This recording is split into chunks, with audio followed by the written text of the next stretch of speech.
CPM നേതാവ് കേന്ദ്ര committee അംഗം PK ശ്രീമതി ടീച്ചർക്കെതിരെയുള്ള ഒരു അപവാദ പ്രചാരണത്തെക്കുറിച്ചാണ്.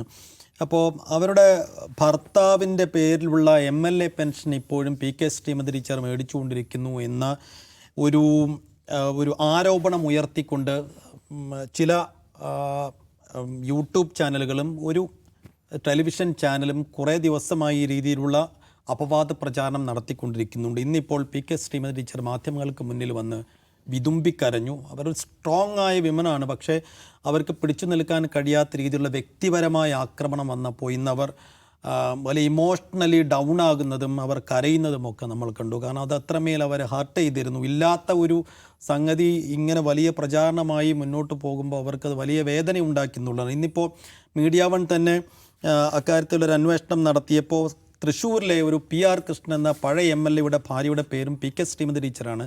അവർ 5 വർഷം മുമ്പേ മരിച്ചുപോയി. അപ്പോൾ ആ ഒരു കണ്ടൻ്റ് എങ്ങാണോ ആരോ കൊടുത്ത ഏതോ ഒരു ഊഹത്തിന് പുറത്ത് നടത്തിയ ഒരു പ്രചാരണവും ഒരു ആരോപണവുമാണ്.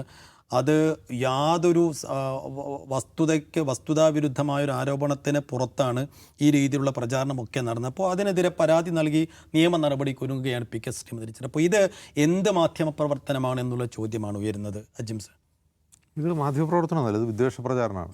അപ്പോൾ ഈ വിദ്വേഷ പ്രചാരണം തടയണം, ഓൺലൈൻ വിദ്വേഷ പ്രചാരണം തടയണം എന്നുള്ളത് നമ്മളിവിടെ തന്നെ എത്രയോ പ്രാവശ്യം കഴിഞ്ഞ പിണറായി വിജയൻ സർക്കാരിനോട് പറഞ്ഞിട്ടുണ്ട്, ഓർമ്മയുണ്ടാവും.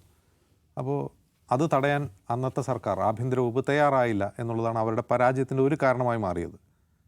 എന്നിട്ട് അവർ ഭരണത്തിൽ നിന്നിറങ്ങിയിട്ട് അതേ പാർട്ടിയുടെ ഏറ്റവും മുതിർന്ന വനിതാ നേതാവിനെ അതേ വിദ്വേഷ പ്രചാരണം വേട്ടയാടുന്നു എന്നുള്ളതാണ് അതിൻ്റെ ഏറ്റവും സങ്കടപ്പെടുന്ന കാര്യം. അവരത് അർഹിക്കുന്നില്ല യഥാർത്ഥത്തിൽ. കാരണം അവർ അത്രയും പ്രായമായ സ്ത്രീയാണൊന്ന്, 2 പതിറ്റാണ്ടുകളുടെ രാഷ്ട്രീയ പാരമ്പര്യമുള്ള സ്ത്രീയാണ്, മന്ത്രിയായിരുന്നിട്ടുള്ള ആളാണ്, ജനാധിപത്യ മഹിളാ അസോസിയേഷൻ്റെ അഖിലേന്ത്യാ നേതാവാണ്, പ്രസിഡന്റാണ്, CPM കേന്ദ്ര കമ്മിറ്റി അംഗമാണ്.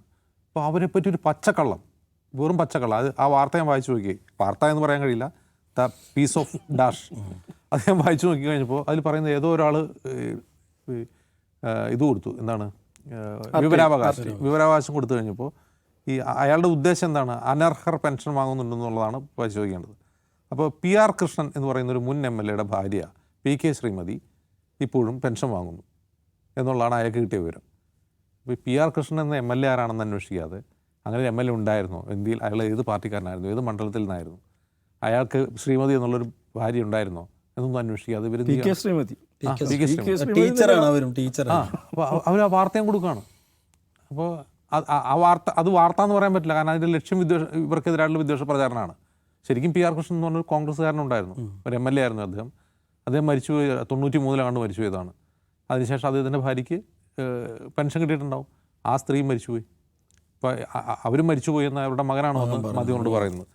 അപ്പോൾ ഇതൊന്നും വെരിഫൈ ചെയ്യാനായിട്ടല്ല, ഇവർക്ക് അറിയാതെ, യഥാർത്ഥത്തിൽ ഇത് കൊടുക്കുന്നവർക്കറിയാം ഇത് ഈ ശ്രീമതി അല്ല വേറെ ശ്രീമതിയാണെന്ന് അറിയാം, അറിയാണ്ട് കൊടുക്കുന്നതല്ല, ഇത് വിദ്വേഷ പ്രചാരണമാണ്. അപ്പോൾ ഈ വിദ്വേഷ പ്രചാരണം തടയേണ്ടതാണ്, അത് പോലീസാണ്. കഴിഞ്ഞ 10 വർഷം പിണറായി വിജയൻ്റെ പോലീസ് ഇത്തരം പ്ലാറ്റ്ഫോമുകൾക്കെതിരെ ഒരു നടപടിയും സ്വീകരിച്ചില്ല എന്ന് മാത്രമല്ല, അവരെ കയറൂരി വിടുകയായിരുന്നു. ഇപ്പോൾ UDF അധികാരത്തിൽ വന്നു. UDF അധികാരത്തിൽ വന്നപ്പോൾ ഈ പ്ലാറ്റ്ഫോമുകൾ അവരിപ്പോൾ UDFനെതിരെ ചിലപ്പോൾ വിദ്വേഷം പ്രചരിപ്പിക്കുന്നുണ്ടാവില്ല, മനസ്സിലാക്കണം. ഈ പ്ലാറ്റ്ഫോമുകൾ ഇപ്പോൾ VD സതീശൻ്റെ ആൾക്കാരായിട്ട് വേഷപ്രചരിതരായിട്ടുണ്ട് പലരും. എന്നെ VD സതീശൻ വന്ന് കണ്ടു, അല്ലെങ്കിൽ എന്നോടൊപ്പം നിന്ന് സംസാരിച്ചു, എൻ്റെ വീട്ടിൽ ബർത്ത്ഡേക്ക് അതിഥിയായി ആഭ്യന്തരമന്ത്രി വന്നു എന്നൊക്കെ പറഞ്ഞിട്ട് ഇവരിപ്പോൾ എന്ത് ചെയ്യുന്നു, UDFനെ താങ്ങുന്നുണ്ട്. പക്ഷേ കോൺഗ്രസ് മനസ്സിലാക്കേണ്ടത്, UDF നേതാക്കൾ മനസ്സിലാക്കേണ്ടത്, അവർ നിങ്ങളുടെ മിത്രങ്ങളല്ല, ശത്രുക്കൾ തന്നെയാണ്. അവർ നിങ്ങളോട് സൗഹൃദം കാണിക്കുന്നുണ്ട്, രാഹുൽ ഗാന്ധിയെ തെറി പറയുന്നുണ്ടെങ്കിൽ നിങ്ങളുടെ നിലപാടിൽ എന്തെങ്കിലും പ്രശ്നമുണ്ട് എന്നാണ് നിങ്ങൾ കരുതേണ്ടത്. ഒരേ വായ കൊണ്ട് രാഹുൽ ഗാന്ധിയെ ചീത്ത വിളിക്കുകയും VD സതീശനെയും രമേശ് ചെന്നിത്തലയും പുകഴ്ത്തി പറയുന്നുണ്ടെങ്കിൽ നിങ്ങളുടെ നിലപാടിൽ എന്തോ പ്രശ്നമുണ്ടെന്ന് UDFകാരും കോൺഗ്രസ്സുകാരും മനസ്സിലാക്കണം. അത് എന്ന് മാത്രമല്ല, ഈ വിദ്വേഷ പ്രചാരകർക്കെതിരെ PK ശ്രീമതിക്കാണെങ്കിൽ ഒരു ദുരനുഭവം ഉണ്ടായിട്ടുണ്ടെങ്കിൽ നിങ്ങളതിനെ നടപടിയെടുക്കണം. നിങ്ങളുടെ കയ്യിലാണ് അധികാരമുള്ളത്, നിങ്ങളുടെ കയ്യിലാണ് പോലീസുള്ളത്. ഈ പോലീസിനെ പറ്റി പറഞ്ഞുകൊണ്ടാണ് നിങ്ങൾ അധികാരത്തിൽ വന്നത്. കഴിഞ്ഞ 10 വർഷം ഈ പോലീസ് ഭരണം മോശമാണ്, ആഭ്യന്തര വകുപ്പ് മന്ത്രി മോശമാണെന്ന് പറഞ്ഞുകൊണ്ടാണ് നിങ്ങൾ അധികാരത്തിൽ വന്നതെങ്കിൽ ആ ചീത്തപ്പേര് നിങ്ങളായിട്ട് മാറ്റണം. അത് മാറ്റാതെ അതേപടി തുടർന്നാണ് പോകുന്നതെങ്കിൽ വലിയ ഭാവിയൊന്നും ഈ UDF സർക്കാരുണ്ടാവില്ല. ജനരോഷം വരാൻ ഇപ്പോൾ 2 മാസമല്ലേ ആയുള്ളൂ എന്ന് എപ്പോഴും പറഞ്ഞുകൊണ്ടിരിക്കുകയും പറ്റുന്ന എല്ലാ അബദ്ധങ്ങൾക്കും കഴിഞ്ഞ 10 വർഷത്തെ പ്രശ്നമാണ്. അവർ കരാർ റദ്ദാക്കിയതാണ്, അവരാരോഗ്യരംഗം കുളമാക്കിയതാണ്, അവരുടെ പോലീസാണ് എന്നൊക്കെ എത്ര നാൾ പറഞ്ഞിരിക്കാൻ പറ്റും? ഇപ്പോൾ 2 മാസം കഴിഞ്ഞിട്ടുള്ളൂ. അധികകാലം അങ്ങനെ മുന്നോട്ട് പോകാൻ കഴിയില്ല. നടപടിയെടുക്കണം, കേസെടുക്കണം, അന്വേഷിക്കണം. അങ്ങനെ ഈ വിദ്വേഷ പ്രചാരണം തടയിടണം, അത് ആരാണെങ്കിലും. ഇതിപ്പോൾ ചിപ്സ് പറഞ്ഞതുപോലെ അറിയാതെ ചെയ്ത ഒന്നല്ല, അറിഞ്ഞുകൊണ്ട് ചെയ്യുന്ന ഒന്നാണ്. അത് ഇതെങ്ങനെ അവസാനിപ്പിക്കാൻ കഴിയുമെന്നാണ്? ഇത് എളുപ്പം അവസാനിപ്പിക്കാം. ഞാനൊരു കാര്യം പറയാം. ഇതിന്നിപ്പോൾ ശ്രീമതി ടീച്ചർ മാധ്യമങ്ങളുടെ മുമ്പിൽ വന്നിട്ട് കരയാണ് അവർ. സൈഫി ആരായി ശ്രീമതി ടീച്ചർ? അവർ CPIM എന്ന് പറയുന്നൊരു മഹാപ്രസ്ഥാനം, കേരളത്തിലെ ഏറ്റവും കരളുറപ്പുള്ള പ്രസ്ഥാനം. ആ പ്രസ്ഥാനത്തിൻ്റെ കേന്ദ്ര കമ്മിറ്റി അംഗമാണ്. കേന്ദ്ര കമ്മിറ്റി അംഗം എം പി ആയിരുന്നില്ലേ അവർ? MP ആയിരുന്നു, MLA ആയിരുന്നു, മന്ത്രിയായിരുന്നു, ജനാധിപത്യ മഹിളാ അസോസിയേഷൻ്റെ അഖിലേന്ത്യാ പ്രസിഡൻറ്റ്, CPMൻ്റെ സമുന്നതയായ നേതാവ്. അങ്ങനെ ഒരു സ്ത്രീ നമ്മുടെ ഈ കേരളത്തിൽ വന്ന് മാധ്യമങ്ങൾക്ക് മുമ്പിൽ പൊട്ടിക്കരയേണ്ട അവസ്ഥ ഉണ്ടായില്ലേ? എങ്ങനെയാണ് അവസ്ഥ ഉണ്ടായത്? ഇതെന്താ നമ്മൾ നിസ്സാരമായിട്ട് കാണുന്നത്? അവർ പൊട്ടിക്കരയാണ്. എന്നിട്ട് പൊട്ടിക്കരഞ്ഞിട്ട് അവർ ചില ചാനലുകളുടെ പേര് പറയുന്നുണ്ട്. ഞാനത് അങ്ങനെ തന്നെ ആവർത്തിക്കുന്നില്ല. ആ ചാനലുകളുടെ പേര് പറയുമ്പോഴാണ് ഞാൻ ഓർക്കുന്നത്. നോക്കൂ, ഈ പറയുന്ന ചാനലുകൾ, അത് ബ്രോഡ്കാസ്റ്റ് ആവട്ടെ ഡിജിറ്റലാവട്ടെ, അവർ ഈ പരിപാടി തുടങ്ങിയത് എപ്പോഴാണ്? അവർ കേരളത്തിൻ്റെ ഡിജിറ്റൽ സ്പേസിൽ, പബ്ലിക് സ്പേസിൽ തിടം വെച്ച് വളർന്നത് എപ്പോഴാണ്? അതാണ് അജിംസ് നേരത്തെ പറഞ്ഞത്. ഇവരുടെ എല്ലാ അർത്ഥത്തിലും ഇവരെ കയറൂരി വിട്ട് വളർത്തിയത് പിണറായി വിജയനാണ്. വിദ്വേഷം വിറ്റ്, വിദ്വേഷം പ്രസരിപ്പിച്ച്, വിദ്വേഷം വിതറി ദിനെ ചീർത്ത് വീർത്ത് വന്നു ഇവർ. നമ്മൾ ഈ ഔട്ട് ഓഫ് ഫോക്കസിൻ്റെ പ്ലാറ്റ്ഫോമിൽ ഏറ്റവും അധികം സംസാരിച്ച വിഷയങ്ങളൊന്നാണത്. കഴിഞ്ഞ 10 വർഷം ഈ വിദ്വേഷവാഹികളെ നിങ്ങളൊന്ന് നിലക്ക് നിർത്തൂ. ഇത് കേരളത്തെ അപകടപ്പെടുത്തുന്നുണ്ട്. ഇത് CPMനെ തന്നെ അപകടപ്പെടുത്തുന്നുണ്ട്. CPMകാരുടെ തന്നെ വോട്ട് കാർന്നുകൊണ്ടിരിക്കുന്നുണ്ട്. CPMകാരെ തന്നെ അവരെ വിഷവാഹികളാക്കി മാറ്റുന്നുണ്ട്. ഇത് നമ്മൾ എത്ര വട്ടം പറഞ്ഞു? അവർക്കത് മനസ്സിലായതേ ഇല്ല. ഇന്ന് അതേ ചാനലുകളുടെ പേര് പറഞ്ഞ് അവരുടെ സമുന്നതമായ ഒരു നേതാവ് മാധ്യമങ്ങൾക്ക് മുമ്പിൽ പൊട്ടിക്കരയുകയാണ്. ഇത് സങ്കടകരമായ കാര്യമാണ്. അതിന് അങ്ങേയറ്റത്ത് ദുര്യോഗം കൂടെയാണ്. ഞാൻ 2-3 ദിവസം മുമ്പ് ഒരു ഉന്നതനായ CPM നേതാവുമായിട്ട്, കഴിഞ്ഞ മന്ത്രിസഭയിൽ അംഗമായിരുന്ന ആളാണ്, ദീർഘനേരം സംസാരിച്ചു. അദ്ദേഹം ഈ തെരഞ്ഞെടുപ്പ് പരാജയത്തെക്കുറിച്ചൊക്കെ വളരെ സമയമെടുത്ത് സംസാരിച്ചാണ്.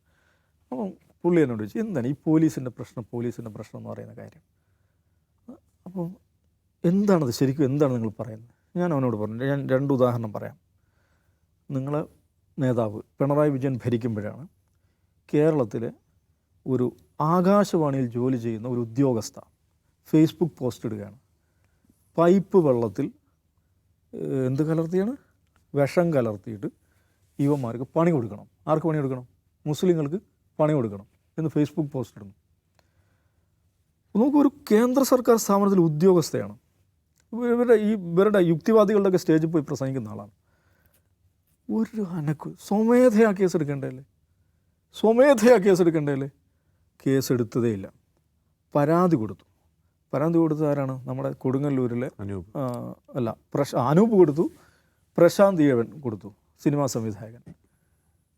പരാതി കൊടുത്തു, നിരന്തരം ഫോളോ ചെയ്തു, കേസെടുത്തതേ ഇല്ല. എന്നാൽ അവസാനം ഈ പ്രശാന്തിൻ്റെ പുറകെ പോലീസ് നടക്കാൻ തുടങ്ങി.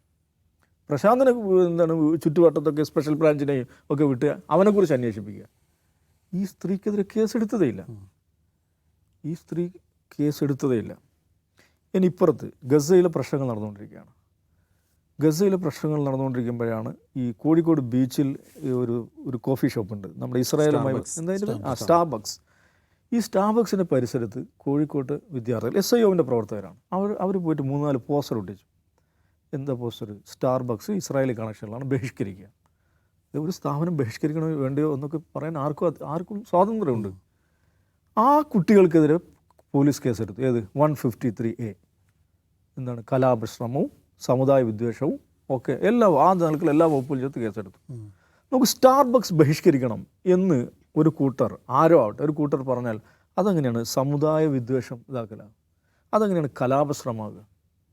പക്ഷെ പിണറായി വിജയൻ്റെ പോലീസ് കേസെടുത്തു. ഈ കുട്ടികൾക്കെതിരെ കേസെടുത്തു. ആ കുട്ടികൾ അതിൽ പ്രതിഷേധിച്ച് പ്രകടനം നടത്തി. അവർക്ക് അതിൻ്റെ പേരിൽ വീണ്ടും കേസെടുത്തു. ഇതേ വകുപ്പുകൾ ചേർത്ത് കേസെടുത്തു.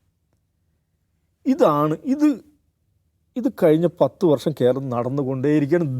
ദിനേ നടന്നുകൊണ്ടിരിക്കുകയാണ്. നമ്മൾ ഈ പ്ലാറ്റ്ഫോമിൽ ഏറ്റവും അധികം സംസാരിച്ച അതേക്കുറിച്ചാണ്. അതിൻ്റെ പേരിൽ എന്നെ തെറി പറഞ്ഞ് നടന്നു വരും മുഴുവൻ.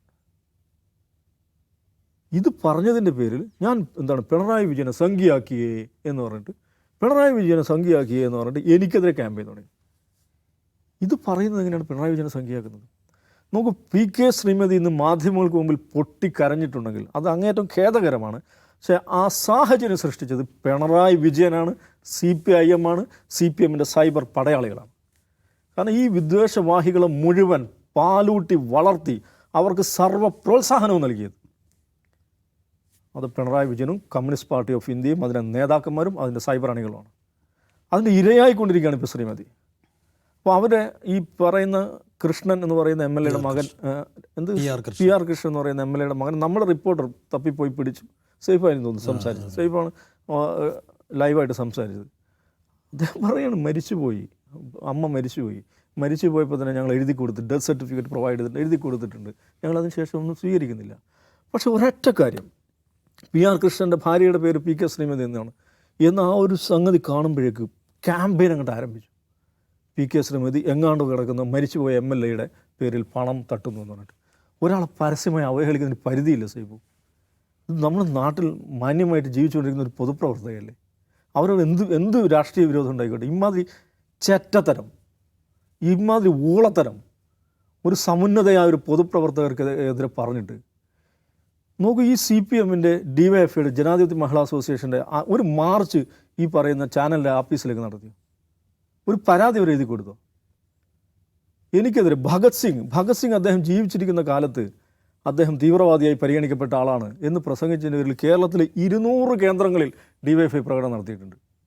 എന്നെ തെറി പറഞ്ഞുകൊണ്ട്, എൻ്റെ പടം വെച്ച് എന്നെ തെറി പറഞ്ഞ് 200 കേന്ദ്രങ്ങൾ. എന്തിന്? ഏത് മാർക്സിസ്റ്റുകൾക്കാണ് ആദ്യം മനസ്സിലാകേണ്ട ഒരു ആശയമാണത്. കാരണം അദ്ദേഹം ജീവിക്കുന്ന തീവ്രവാദം എന്നൊക്കെ പറയുന്നത് ഒരു ഭരണകൂട ഭാഷ്യമാണ്. അത് അതാത് സമയത്ത് ഭരണകൂടങ്ങൾക്ക് അവർക്ക് ഇഷ്ടമില്ലാത്തവരെ പ്രഹരിക്കുവാൻ ഉപയോഗിക്കുന്ന ഓരോ അവരുടെ ലെക്സിക്കനാണ്, അവരുടെ വെക്കാബുലറിയാണ്. അതിനൊരു ഉദാഹരണം എന്നുള്ള നിലയ്ക്ക് ഭഗത് സിംഗ് അദ്ദേഹം ജീവിച്ചിരിക്കുന്ന കാലത്ത്, അദ്ദേഹം ജീവിച്ച കാലത്തെ ഭരണകൂടത്തെ സംബന്ധിച്ചിടത്തോളം അദ്ദേഹം തീവ്രവാദിയായിരുന്നു എന്ന് പറഞ്ഞതിൻ്റെ പേരിലാണ് VK സനോജിൻ്റെ നേതൃത്വത്തിൽ കേരളത്തിൽ 200 കേന്ദ്രങ്ങളിൽ എനിക്കെതിരെ പ്രകടനം നടത്തി. എൻ്റെ കൈവെട്ടും എന്നവർ പരസ്യമായിട്ട് പ്രഖ്യാപിച്ചു. നിങ്ങളുടെ സമുന്നതമായ ഒരു നേതാവിനെക്കുറിച്ച് ഈ വിദ്വേഷം, വെറുപ്പ്, വഷളത്തരം പ്രചരിപ്പിച്ച് ഇവർക്കെതിരെ ഒരു പരാതി കൊടുക്കാൻ നിങ്ങൾക്ക് സാധിക്കും? അവർ കൊടുക്കില്ല. എനിക്ക് രമേശ് ചെന്നിത്തലയോടുള്ള എൻ്റെ അഭ്യർത്ഥന ഇതാണ്. കേരളത്തിൻ്റെ മന്ത്രിയായിരുന്ന, MLA ആയിരുന്ന, MP ആയിരുന്ന ഒരു വനിതാ പ്രസ്ഥാനത്തിൻ്റെ ദേശീയ നേതാവായ ഒരു പൊതുപ്രവർത്തകയ്ക്കെതിരെ അങ്ങേയറ്റം ഹീനവും വൃത്തികെട്ടതുമായ ഒരു വാർത്ത ഇവിടെയുള്ള ചില ചാനലുകൾ പ്രചരിപ്പിച്ചുകൊണ്ടിരിക്കുകയാണ്. VK സനോജോ ഗോവിന്ദനോ മഹിളാ അസോസിയേഷൻ നേതാക്കന്മാരോ പരാതി കൊടുക്കില്ല. കാരണം അപ്പുറത്ത് ജനം TV ആണ്, അപ്പുറത്ത് കർമ്മ TV ആണ്, അവർ പരാതി തരില്ല. ചെന്നിത്തല ഒരു കേസെടുക്കാൻ സന്നദ്ധമാണ്.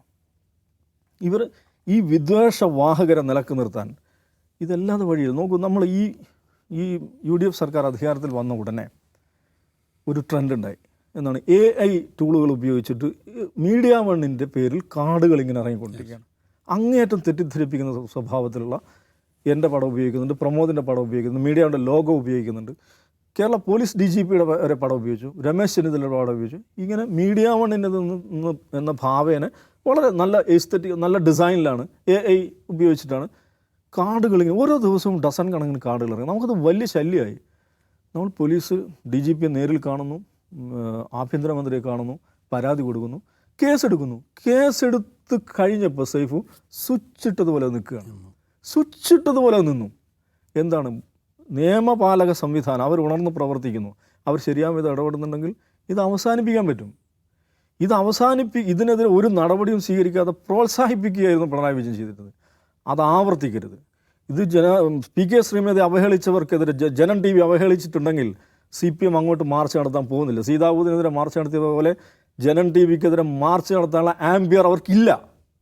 പക്ഷെ അതുകൊണ്ട് രമേശ് ചെന്നിത്തല അത് CPM നേതാവാണ് എന്ന് വിചാരിച്ച് മാറി നിൽക്കരുത്. ഇത് വിദ്വേഷവാഹികളാണ്. ഇവർക്കെതിരെ നിയമ നടപടി സ്വീകരിക്കാൻ ഈ ഭരണകൂടം സന്നദ്ധമാണെന്നാണ് ഞാൻ പറയാം.